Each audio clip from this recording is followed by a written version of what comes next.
A cryptic vision from the 12th century prophesied the popes from that time till the end of the age. These prophecies are so close to the reality that was given and so controversial that there have been debates on this topic for centuries. So buckle up and get ready because you're about to experience the Midnight Ride. Stay tuned. How was that? Very good. And I stood upon the sand of the sea and saw a beast rise up, rise up, rise up, rise up.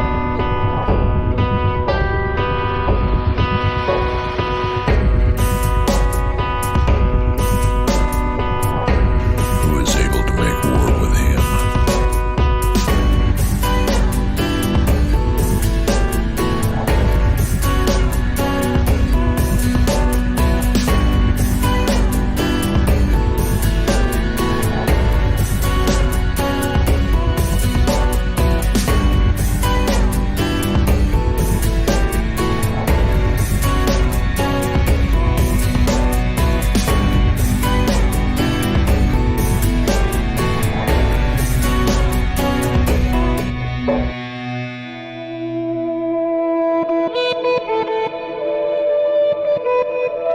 Good evening, everybody, and welcome once again to the Midnight Ride. As always, it is my great honor to welcome all of you into the Puritan Barn and into the NYSTV studios for the Midnight Ride with myself and John Pounders. Tonight, we have good news for you and we have bad news for you. I'll give you the bad news first. As you know, the Pope has died. But, and we could even say that he's dead. But you know what the good news is? We are here, and we are Live. What's up, guys? It's so good to be back.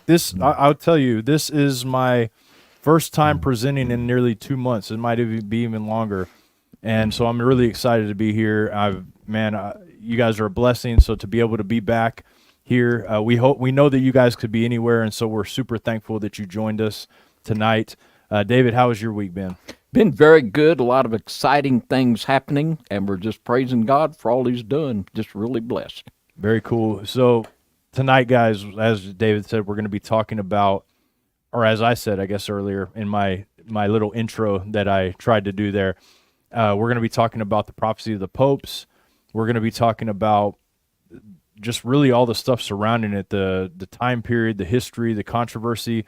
And obviously, for like all of our broadcasts, you guys know that when we present this stuff, we're presenting evidence that we've seen, we're presenting things that we've read, and we're presenting just clear evidence that is documented. Like we have the references and all of this. We're going to try to leave our feelings and our emotions out of it. We're going to try to leave our opinions out of it and just present it because we believe that you guys are smart enough to take this evidence and formulate your own opinions and your own ideas off of this stuff. And so we'll try to do that through a biblical lens as always. And so we're super thankful to be able to do it. Before we get started tonight, I wanted to make you guys aware of a conference called SpiracyCon that'll be held August 22nd and 23rd in Kentucky, in Cave City, Kentucky Convention Center. Now, me and David and other people that are associated with our ministry will be speaking there, but we're also going to have random people that you guys may not even have heard of before, but Bigfoot people, some of them very famous, and some of you guys have heard, but just different people dealing with conspiracies. And right now, tickets are 20% off, I believe, on the website, 10 or 20% off right now for the early bird tickets. So make sure to check those out. We want to see you guys. We want to be able to hang with you guys. And just minutes from there, there's this Stonehenge recreation that we're going to go down to and check out as well. So we're really excited. Me and David don't speak at a lot of conferences. We just have been very busy over the years. And so this is something that we just really want to do. And we really hope to meet all of you in that. And with that being said, David, that's all the announcements that I have for tonight. Before we start the show, what would you like to announce? Well, I'll say tomorrow night, Brian and I are going to be talking about the Monroe Institute. It's something that isn't widely known that people need to know about. So that'll be our topic tomorrow night on FOJC Radio, Sunday Night Live, 7 p.m. Central. And I just want to say I'm looking forward to this broadcast tonight. It's extremely interesting. It's extremely timely. And even though we cannot say that this prophecy by Malachi was a godly prophecy. There's a lot of things in play here we need to keep in mind. One of those is that fallen angels have a lot of knowledge, and they can pass a lot of knowledge on to individuals. And another thing, too, when a prophecy goes forth, there are fallen angels that will work to try to bring about a prophecy like this, and also human agents that would be very willing to try to get in there and have this come to pass. So there's a lot of things at play here tonight. Like John said, we're going to put out the information tonight. John's going to lay it out here, and it's something that we need to be aware of. We need to know about it. And this, Jesus said, watch and pray, and I guarantee you we better watch and pray about this one. Yeah, I agree with that so much, David. And it's been the case throughout prophecy, through the centuries. There's been so many different ideas on where we're at in time, and it's, to me, pretty proven that if somebody thinks that they know all of it, they probably don't really know any of it. So we're kind of in that stage right now where we're looking, we're paying attention, we've got our oil in our lamps, and we're watching to see what's happening. So if you guys are ready, I'm ready. David, we ready? I say let's ride. Let's ride. Let's do it. All right, guys. So I want to reintroduce this subject to you guys and just kind of give you an idea of what we're going to be talking about tonight. So this is the prophecy of the popes. For those of you who don't know, they were published supposedly by Malachy Martin. And this is not to be confused with the Malachy Martin that was alive not too long ago that published other books. This is a different Malachy Martin that was alive back in 1500s. So late 1595, I believe, is when that was published. Actually, he was alive before that. This was published after his death. So this works was published in the 1500s. A guy named Arnold Wion, who was a Benedictine monk, published these writings, attributing them to Malachy Martin. And where Malachy Martin, like I said, it was around 1048, somewhere in that range, 1050. Those were the times when he was alive. So this is years after Malachy Martin supposedly published this book. We have these introductions of these 112 Latin mottos, that all of these mottos supposedly tie with a pope that was around the time of Malachy Martin all the way to the end. And so there's 112 of these. And so we're going to look at these, and I want to read to you guys the prophecy of the pope, the last prophecy of the popes, because this is very chilling. A lot of people have tried to predict that maybe the several popes before this were it. Pope Francis was it. There's many, like actually Pope Francis being the pope, a lot of people believe that. But here's the actual prophecy, word for word, what it says in the English. It says, "In the final persecution of the Holy Roman Church, there will sit Peter the Roman, who will feed his sheep in many tribulations. And when these things are finished, the city of 7 hills will be destroyed, and the dreadful judge will judge his people." The end. So we're going to look at a historical context of Malachy Martin. As David said, we can't judge all of these people. We don't know their hearts. We don't know where they came from, and we don't understand everything about them. We know what was written about these people, but when it comes to judging their hearts and where they're at in their life period, we really don't know. We do know this, that during those time periods, there wasn't a whole lot of options for different kinds of denominations. There was the Catholic Church was very predominant, and in the life of Malachy Martin, he was actually in Ireland at the time. So if you look at the references that I'm going to be using, I've got these on the right-hand side so that you guys can know the references. If you wanted to look into this subject further, many of the references that I'm using are 100% based on the works of a Cistercian monk, a lot of them. And so to be taken with caution, I reckon. So we're going to talk about where he grew up, so where he lived. He was in the area of Armagh, Ireland. And at that time in 1094, it sounds like a cozy, and it probably looks like a cozy place now, but at the time you had pagans that were battling for position there. You had the Catholic Church that is battling for position there. And you also had a sect of Christians that was there before the Catholic Church that were also being kind of taken out by the Catholic Church at the time. So there's a lot going on. And as he grew up, as a teenager, he was put into the Catholic Church, and he studied underneath a monk and I can't remember the guy's name right now, but he studied underneath that, and then eventually he was ordained a priest at 25, and as we said, the Irish church is a mess at the time. In 1119, so in 1119, he was actually run out of the Ireland. At the time, he says that there were corrupt priests. We had people that were just trying to get people's money and also kill people. So he left Ireland and went all the way to the Vatican. And some of these historic accounts from Bernard of Clairvaux, and he said that he performed miracles.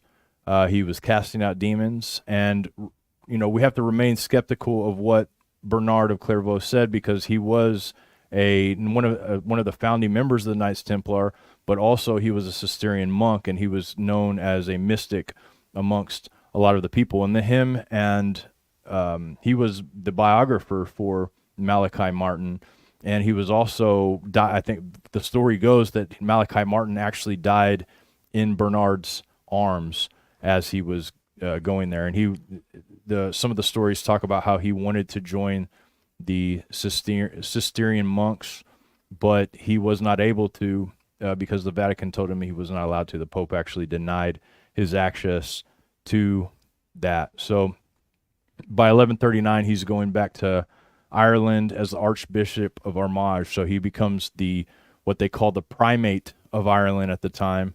And around that time, supposedly, this is where Bernard, his friend and biographer, records that Malachy had prophetic dreams. And so this is where I'm getting this information. I did not read that Bernard recorded these prophetic dreams from Bernard. This is from other books that I've read.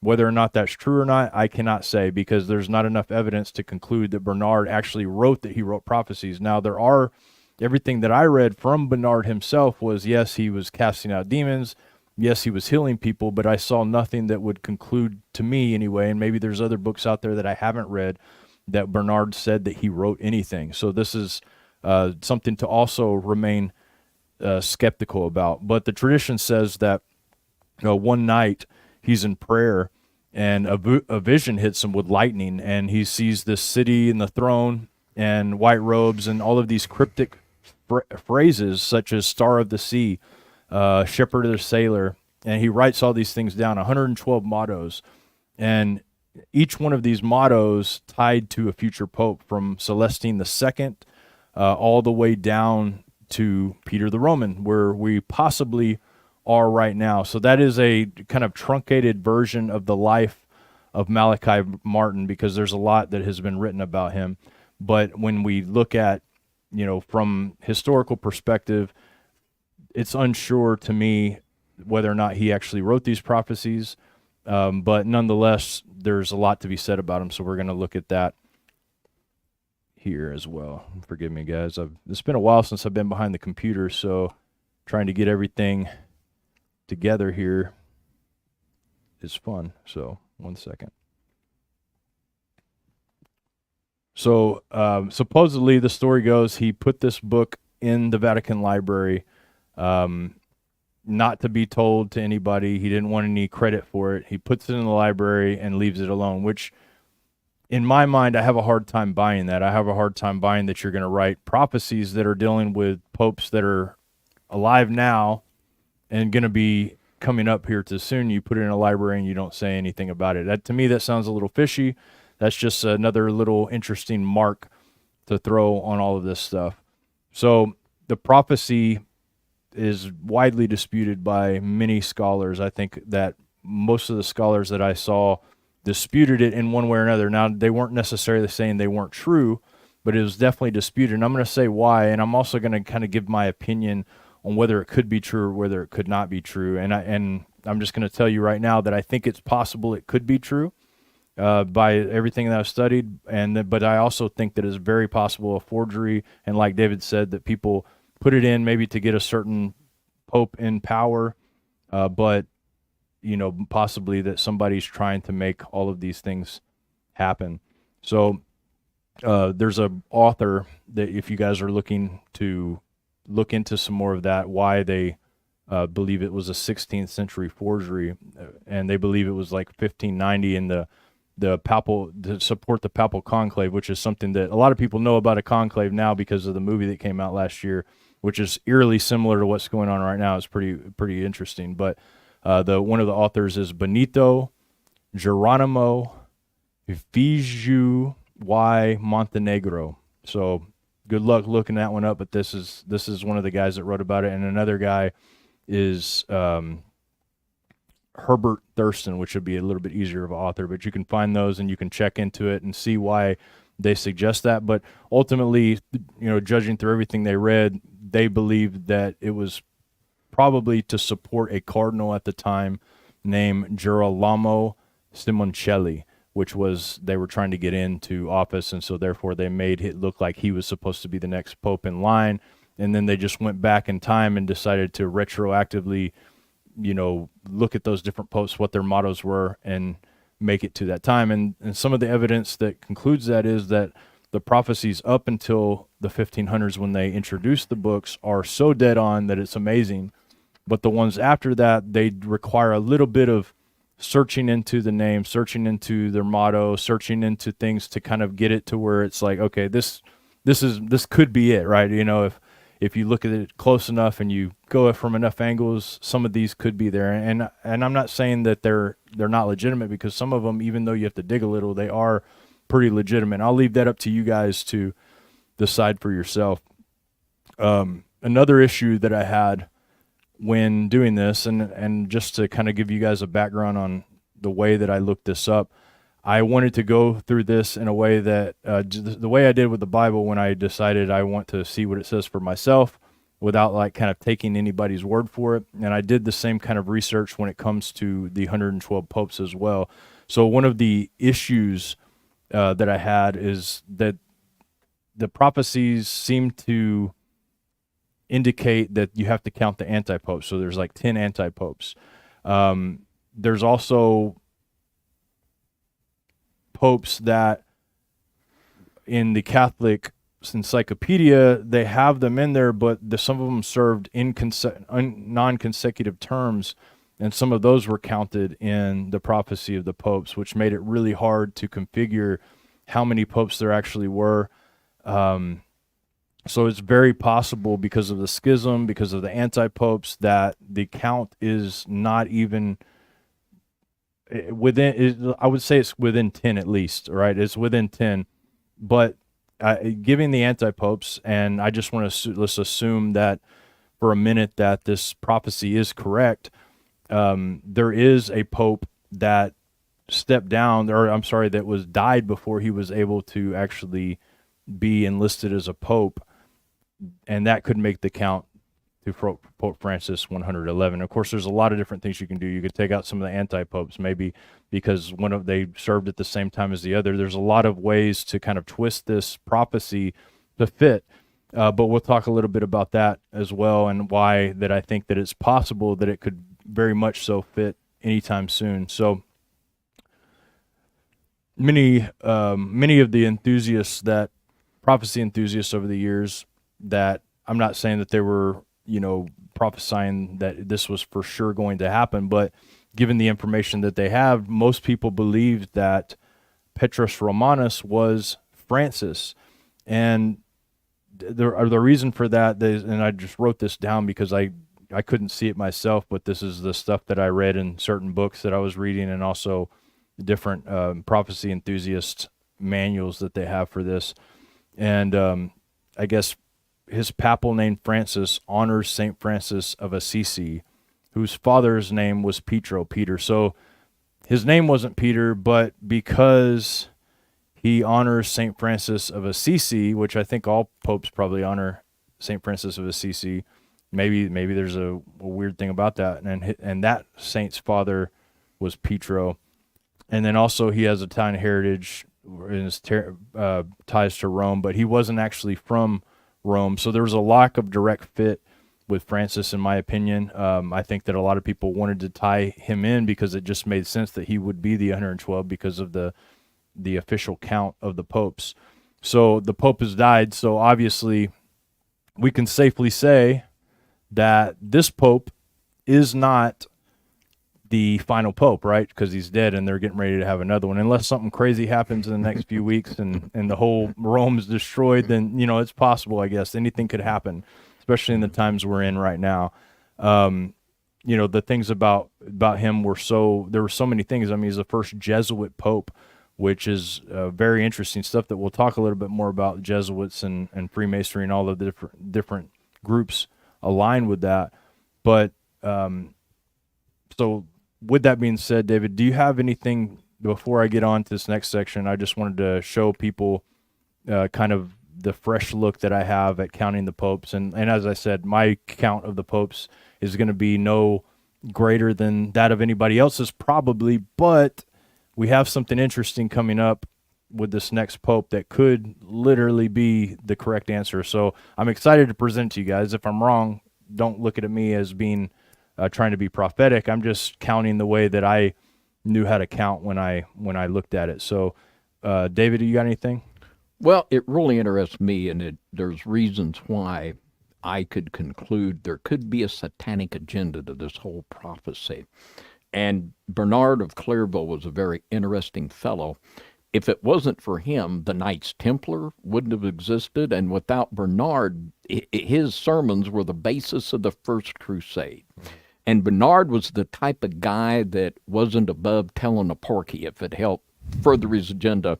And the whole Templar lie that they were created to protect pilgrims on the way to Jerusalem, that was a porky. And all kinds of bizarre things they would do. Even the Templars would sell milk that supposedly come from Mary's breast. And one thing the devil knows, in the Bible in Revelation 17, it talks about the 10 kings hating the whore and burning her with fire. And if the devil knows this is the agenda that God is going to bring about, it would make sense that they would try to concoct some kind of a scheme to put even more people in the trick bag as this begins to come about, and it will. Yeah, I mean, the times are so ripe, it's hard to not want to tie in this prophecy and look at it in this light, because especially with what's coming up. So, like I said, obviously, Pope Francis is dead, and so we have to look elsewhere if we're going to try to tie this in together. And the thing about this broadcast is we don't hold Catholic prophecies to the standard of biblical prophecies at all. But there's no doubt that there's been certain men on this earth who have prophesied things that have come true, whether or not they are men of God or not. And so whether or not this prophecy comes from a dark source or the Holy Spirit, this is not our place to judge. We're just looking at it because in Deuteronomy it tells us how to tell if somebody's a true prophet. If their things come to pass, then we know. And if they deny us and go after other gods, we know they're not a true prophet as well. And I don't know that these guys did that or not. All I know is what's written about them. And I hate to judge against them, but at the same time, what's written about them and the facts surrounding a lot of these people point to the fact that there could be a darkness involved in these prophecies. So taking a fresh look at the prophecy of the popes, I want to take a fresh look, and because there's another option that puts up the new pope as possibly being the Petrus Romanus. So there was a pope, I told you guys about an instance. Well, there was a pope elect in 1750. I'm sorry, post-elect Stephen II, who died before consecration and excluded from the Vatican list. But the older lists still include him, which could offset the count by one. So there's this one that the old lists still count, or the old lists don't count, but the new lists do. So that puts our count off by one. So if this prophecy is coming to pass in this was the only thing that I could say, okay, unless if I get rid of all the 10 anti-popes, we're down to 102. So then we've got 10 more to go, or 9 more to go after this new one's coming up. Or we can look at some of the ones that didn't even make it to the seat that are still made it on the list. That was the only one that I found. So any discrepancy that I found, that would be one of the major ones. There were a couple that I was like, well, maybe that is talking about that person, but the fact that he was the Pope here and then he's called something else several popes down the line, it just didn't make 100% to me. And then there was this one guy that was called like the Beast or something like that, and he was like considered one of the nicest popes that anybody's ever had. He was considered a helper, and of course they all are, right? They all are considered that. So this guy right here that you see in this slide, his name is Pietro Parolin. It's very interesting, this guy. He is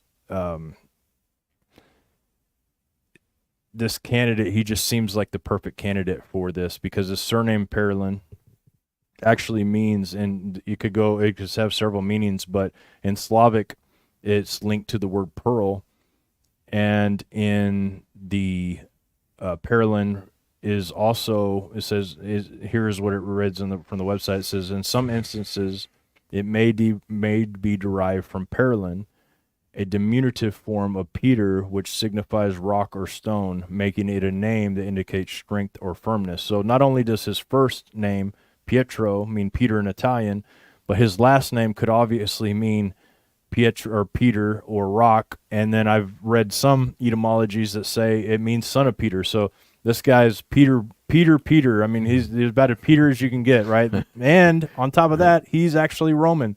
So this guy, if there is a Peter the Roman, and this guy comes into power, and it is coming up, this guy he's the top guy right now. This is who everybody thinks is going to win that position.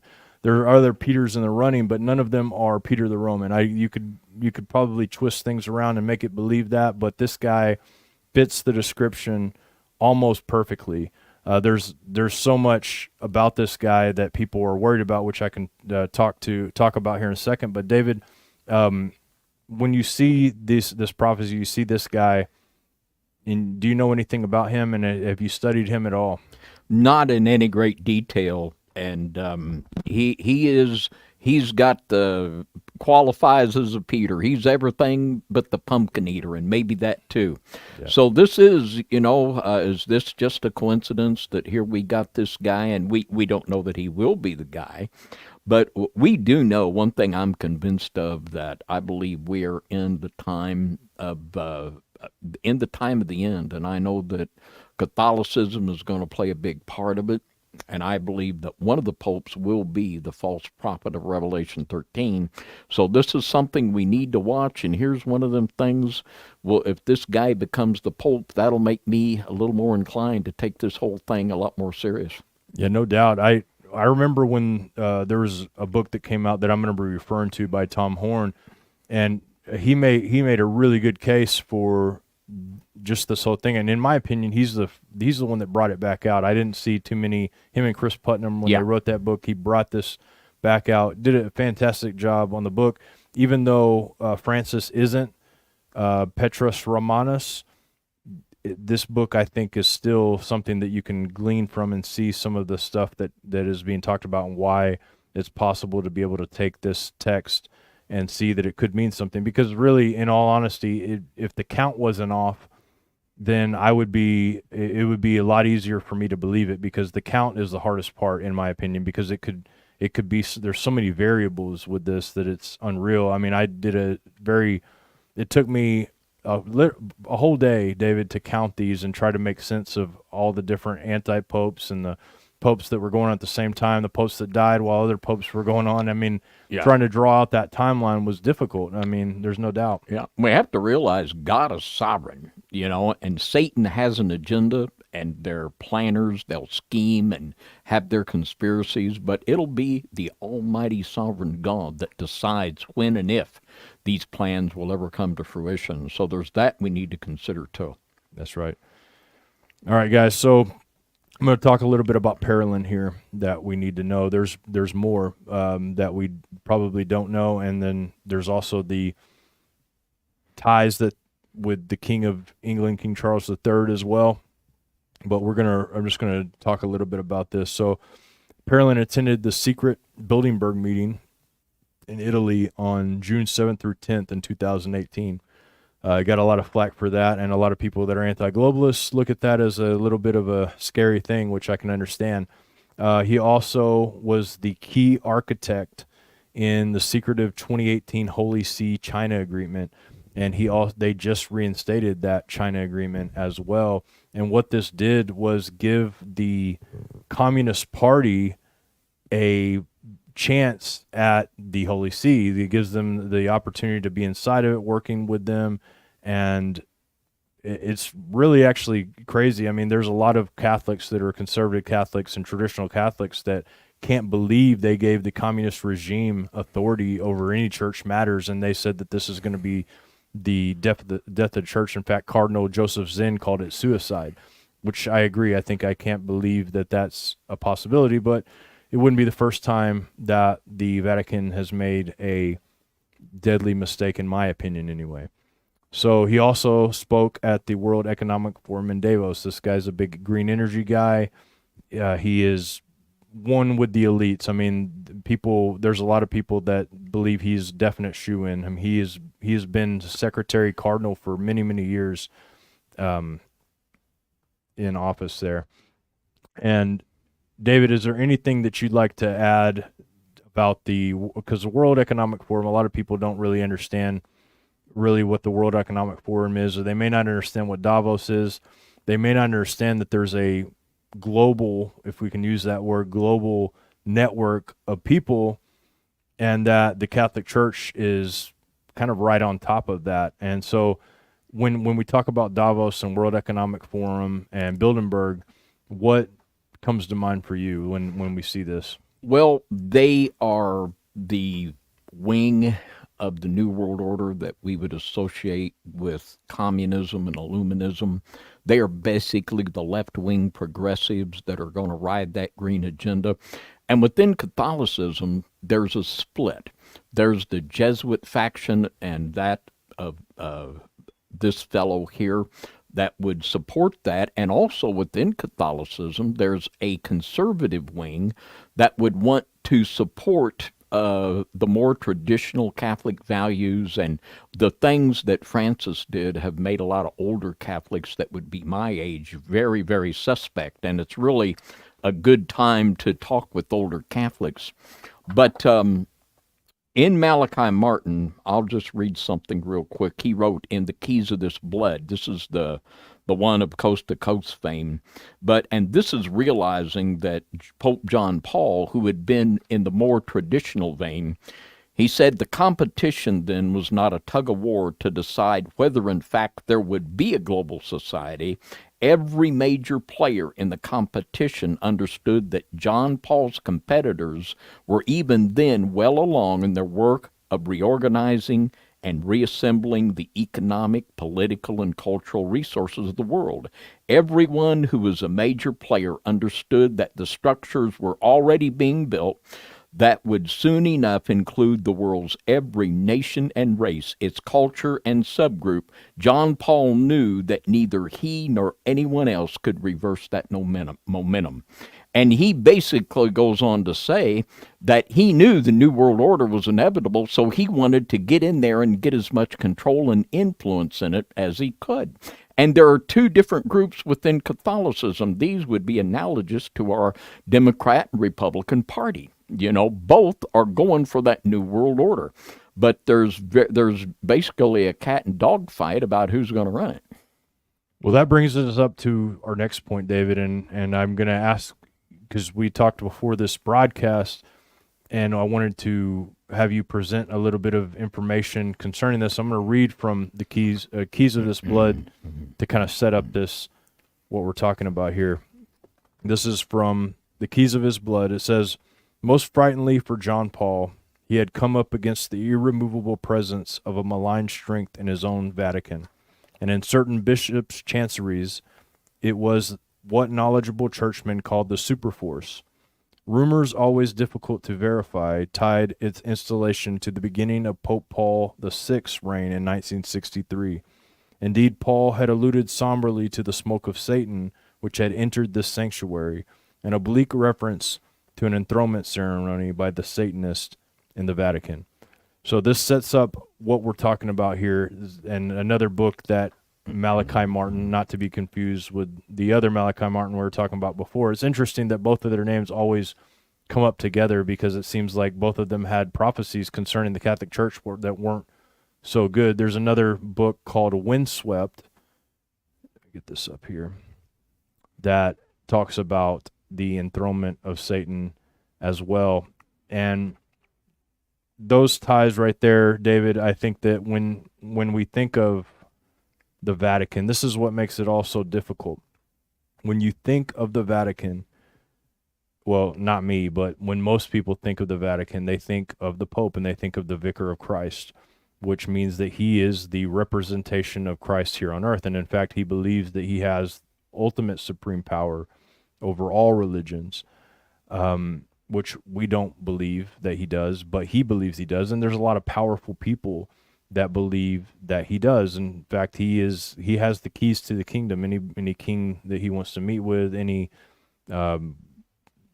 even have ties to Mount Zion. They even have control over parts of Jerusalem, which they've had for many times because of the Crusades and other things. But they even convinced Jerusalem to give them power in that land. So there's nowhere that they haven't touched. And we'll talk a little bit about the biblical references to that in a minute. But David, when it comes to this enthronement of Satan, obviously the church went bad long before that.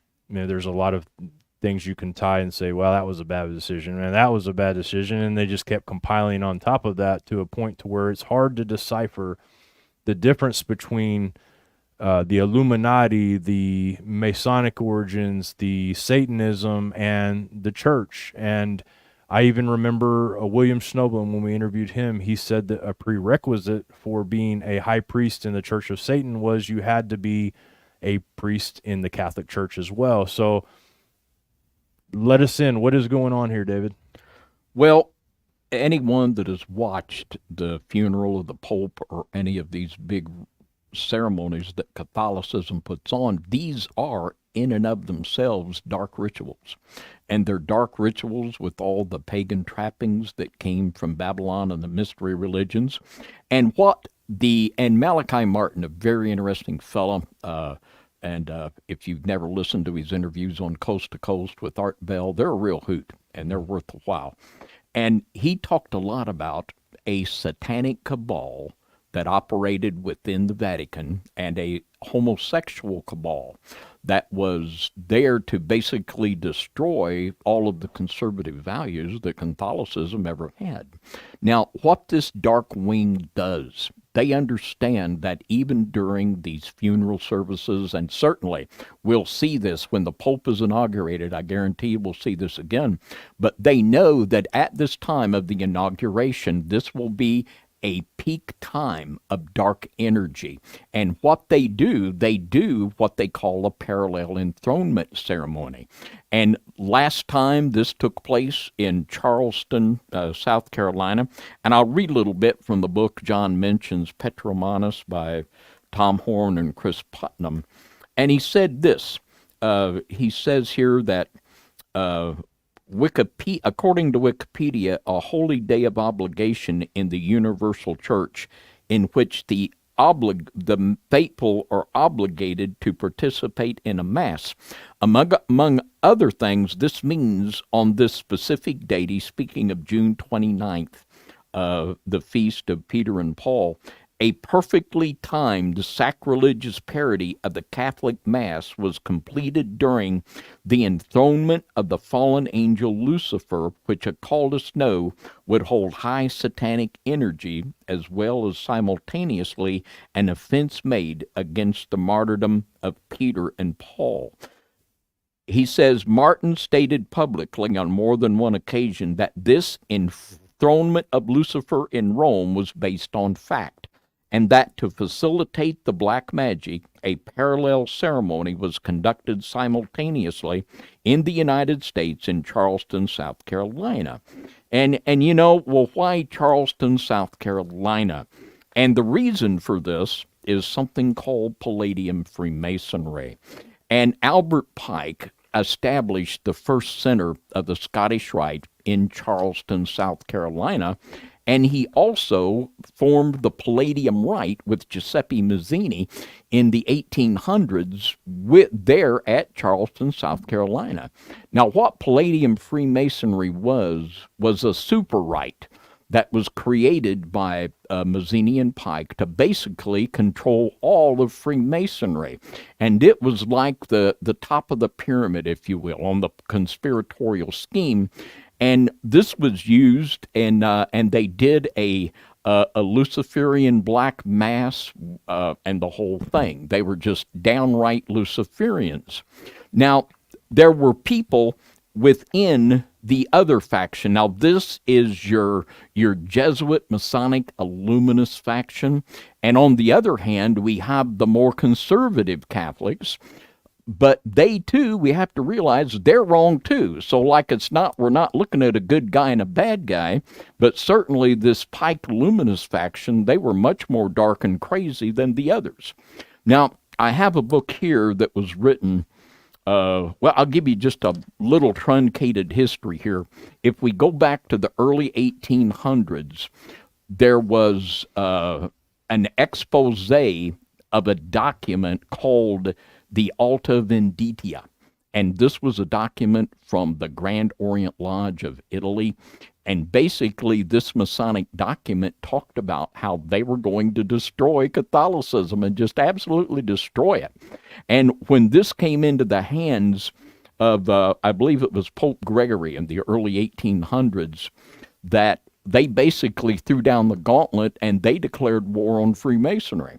And in this Alta Vendita, which was made public, it said this. It says, what we must ask for, and this is the Freemasons, the Grand Orient of Italy speaking, is what we must ask for, what we should look for and wait for, as the Jews wait for the Messiah, is a pope according to our needs.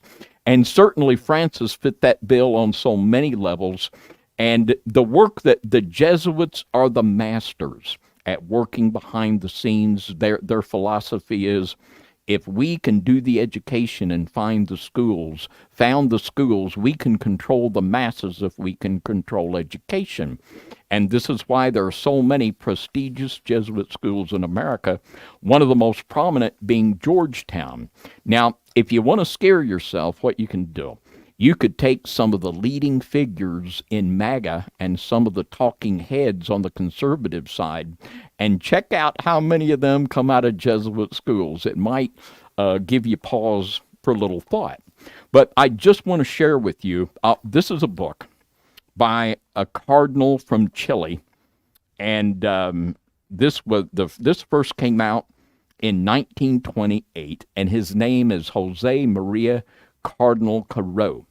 And in this book, you get the insight. In the late 1800s, Pope Leo XIII put out a papal encyclical that condemned Freemasonry. And Pope Gregory and Leo XIII in the 1800s, they threw down the gauntlet. And this is one of the fellows that picked up the fight against this Masonic wing within Catholicism. But it's interesting to me how they considered and looked at things. And one of the documents that they held to be preeminent in the implementation of their plan was the Protocols of the Elders of Zion. Now, I want to say concerning that I believe that the total Jewish face that's put on the protocols is in itself a misdirection. If we only look in that little corner, we're not going to see the true scope of what these people are really doing. But I'll read what this cardinal had to say here in this 1928 book. He said, the first indication is the realization of the plan pointed out in the protocols of the learned elders of Zion, which, authentic or not, are a prophetic plan which is fulfilled in an astonishing manner and which counted upon Masonry as the instrument. And this is much the same. It's a prophecy that is certainly ungodly to the core, but anyone that reads this document cannot deny that this is what is happening to a T. It's a blueprint.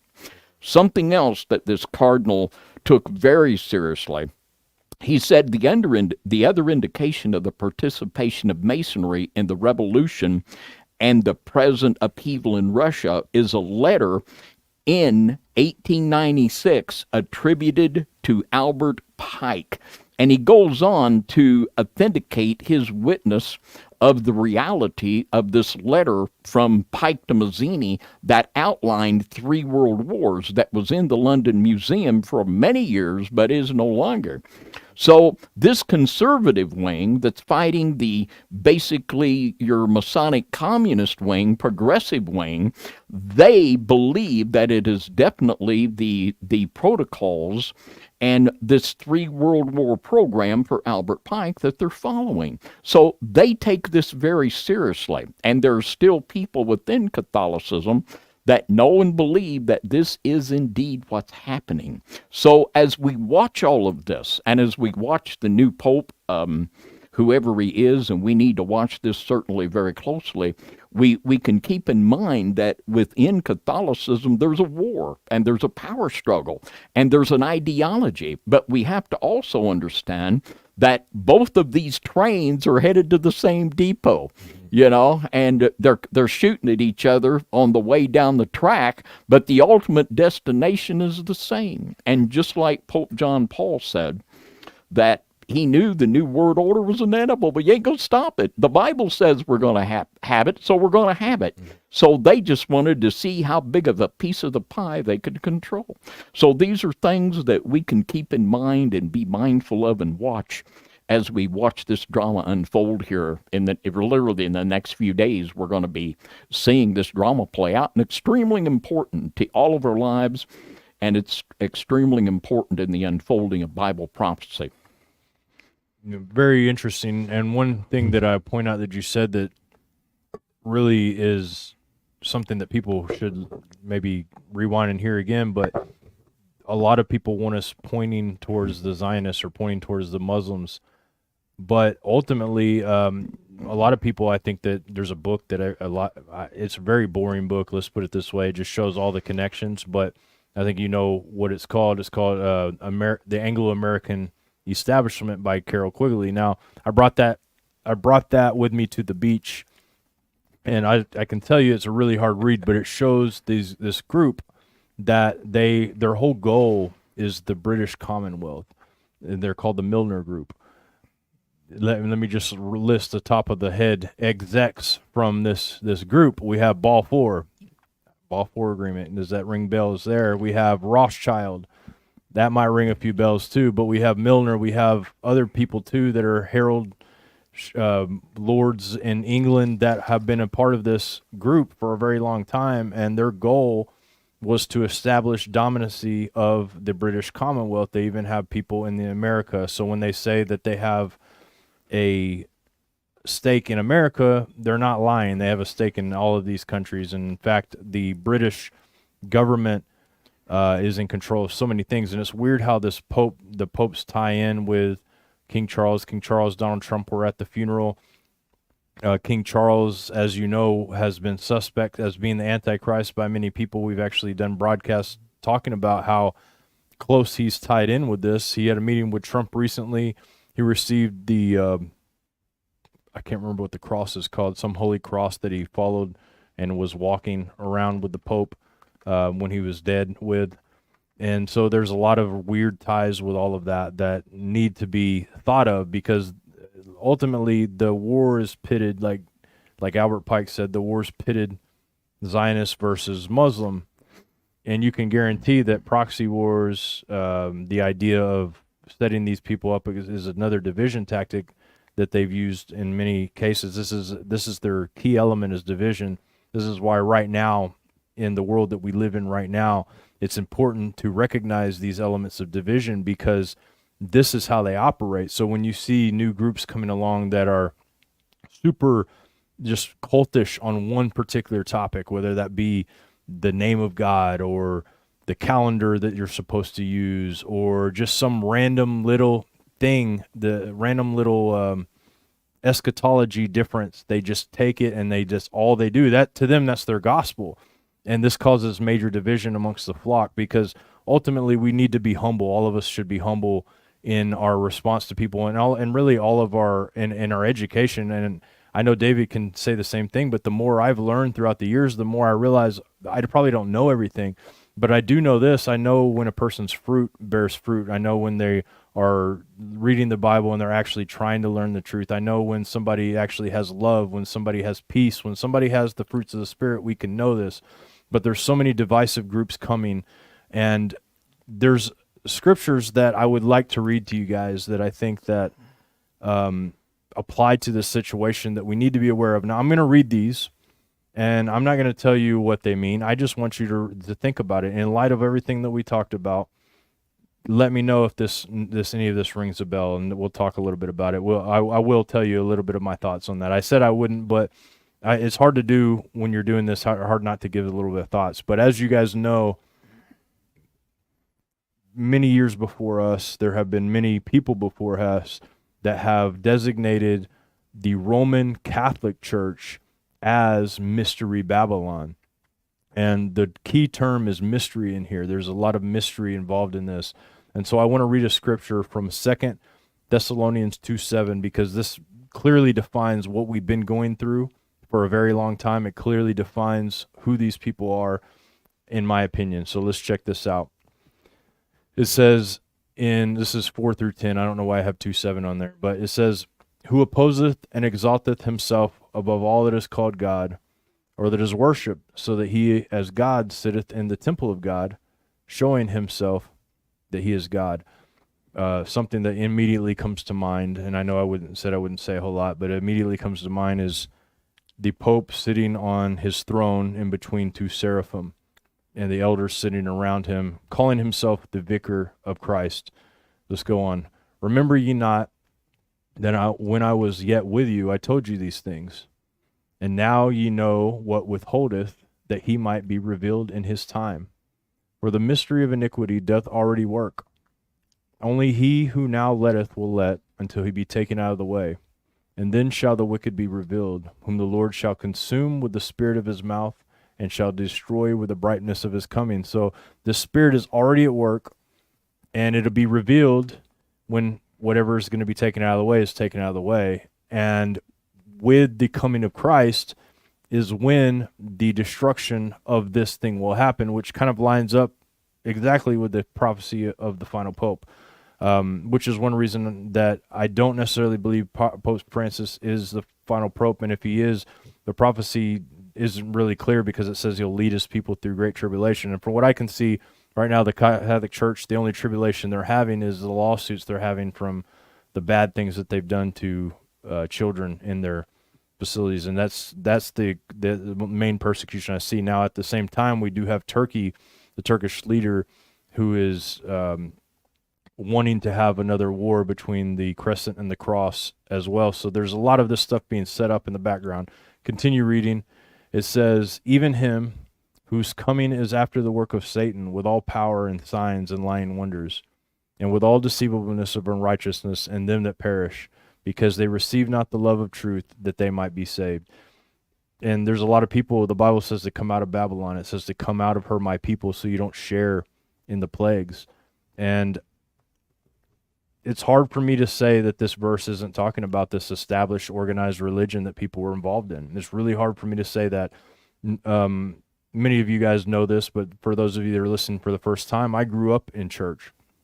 You know, most of my time as a child is spent learning scriptures in school that we had to learn, and going to different churches because my dad preached at different churches, and being a part of different denominations just because we were going and speaking at these things. And there's a lot of positive memories for me when I was a kid, but there was also a lot of things that crept into those facilities and places that really destroyed a lot of people. There were a lot of people that their lives were destroyed, children that'll never be the same again,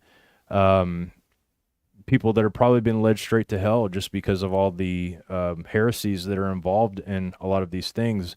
And so I want to read another verse that I believe is associated with it, because when we hear the word mystery, you have to look at what these mysteries involve. So in Revelation 17:3-9, I'm not going to read the whole thing, but it talks about a woman in scarlet upon a scarlet beast.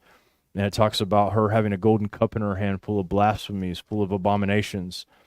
She has a word written on her forehead that's a blasphemy written on her head. She is considered the mother of harlots. So in the Bible, when in reference to harlots, you often see Israel described as the bride, but it also, there's reference to be playing the harlot over and over and over again.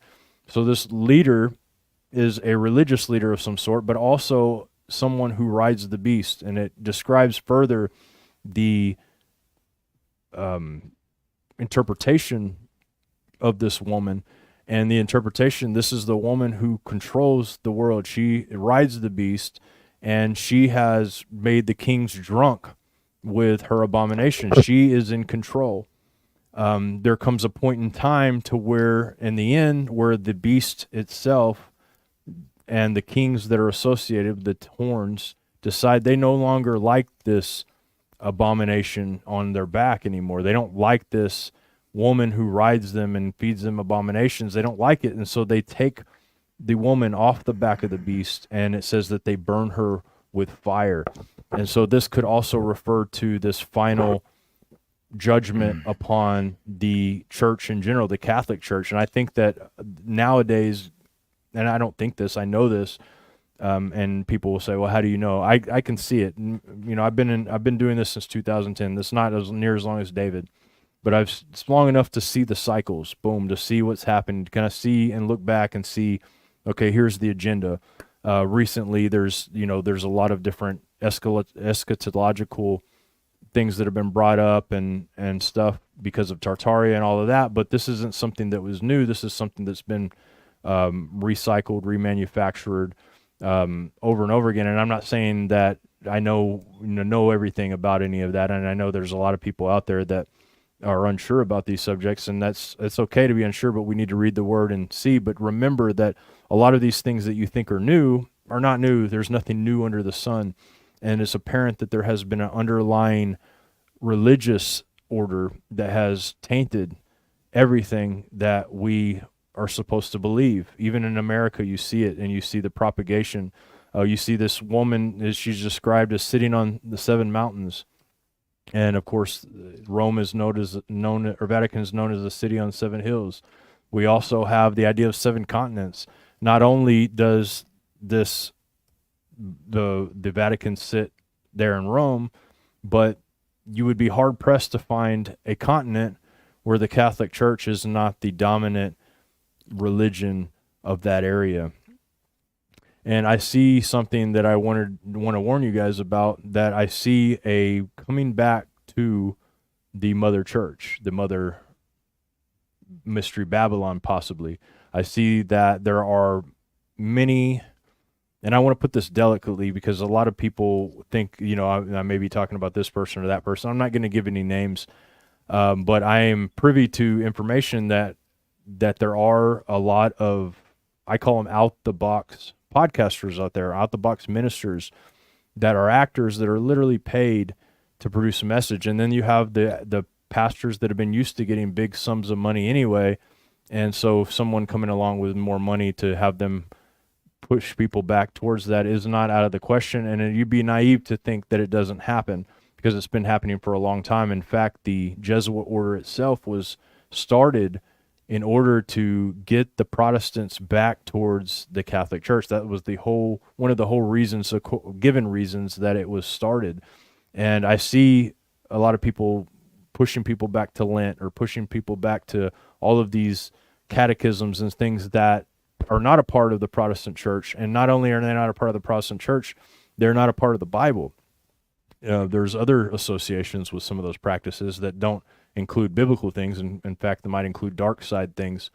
But you can mark a lot of these people by them not preaching. The Bible talks about if they don't preach the doctrine that you've received, then they're heretics, and that they're to be marked. And so we need to learn to at least mark them. I'm not saying to go out and say, oh, this person's a heretic. I'm saying mark it in your head. Be like, okay, this is interesting to me because this is a flag. This is something I need to mark and I need to see. Is this person maybe just misguided, or are they a agent that says this mystery of iniquity works? And it also talks about that there's agents of these people that are out there doing this. So these people are out there doing this. Not everybody is a decent person. Not everybody is a person wanting to know the truth. There are people with secret agendas There are people that have no association nor loyalty to anybody else other than their orders.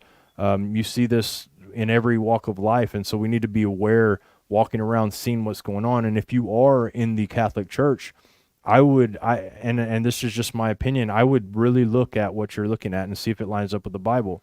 I can't tell you everything the Catholics believe. I have no idea. But I can tell you this, if the Bible says something different than what your Pope says or what your priest says, then the person that's wrong is not the Bible. It's not the Bible that's wrong. It's the person, the man. We're not to look to a man as our God.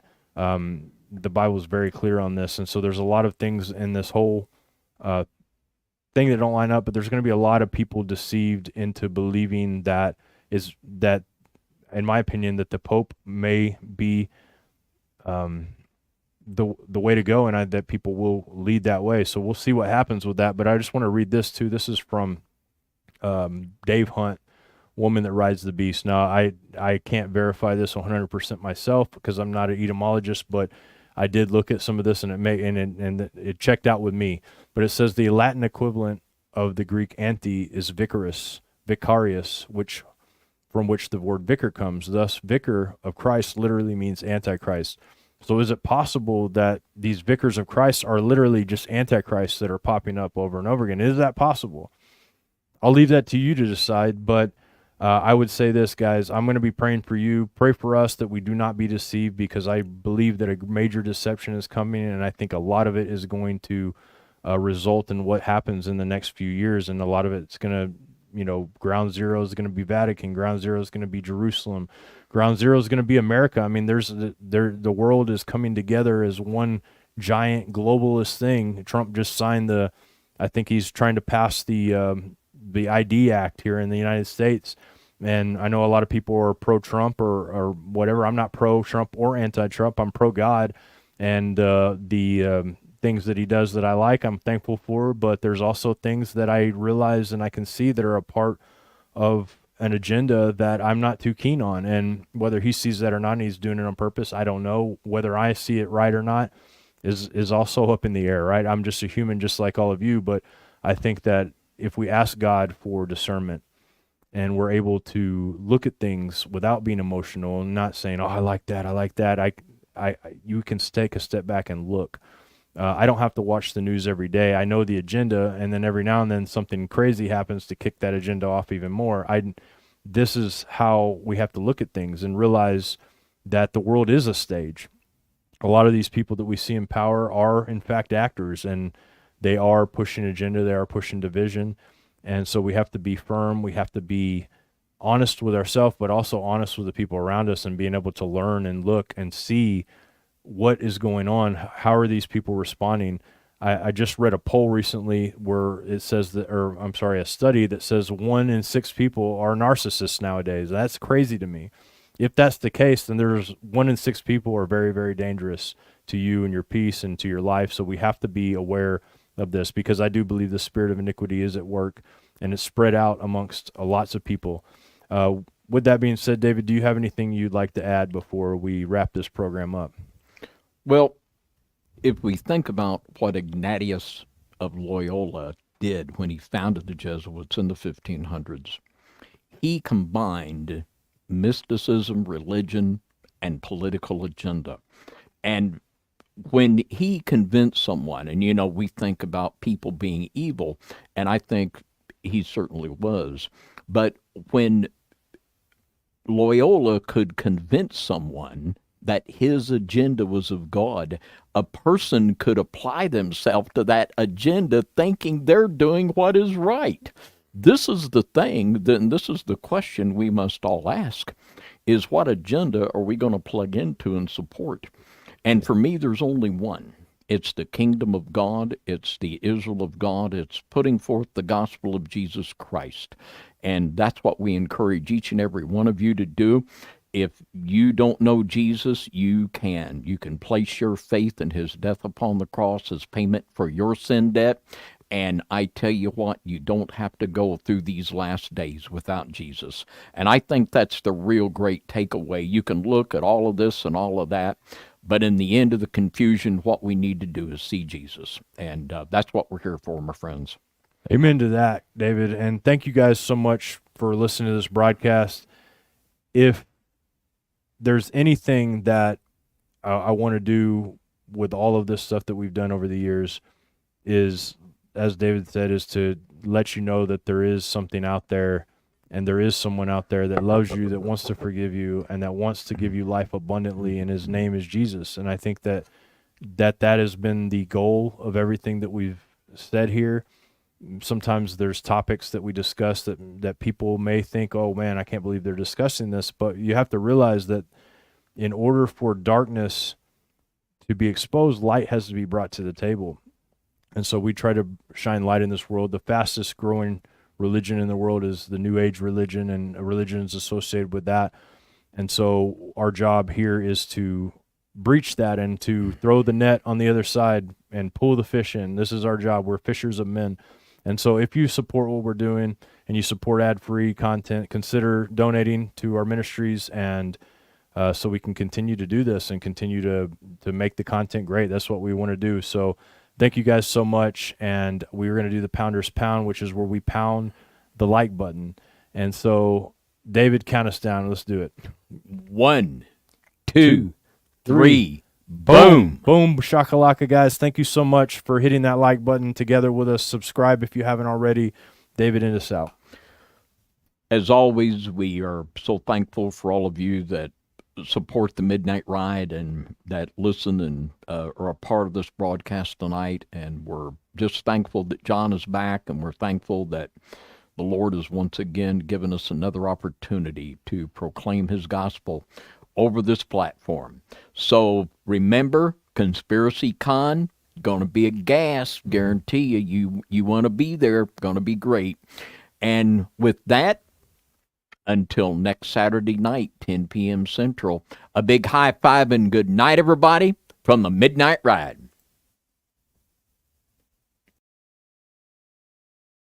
And I stood upon the sand of the sea and saw a beast rise up, rise up, rise up.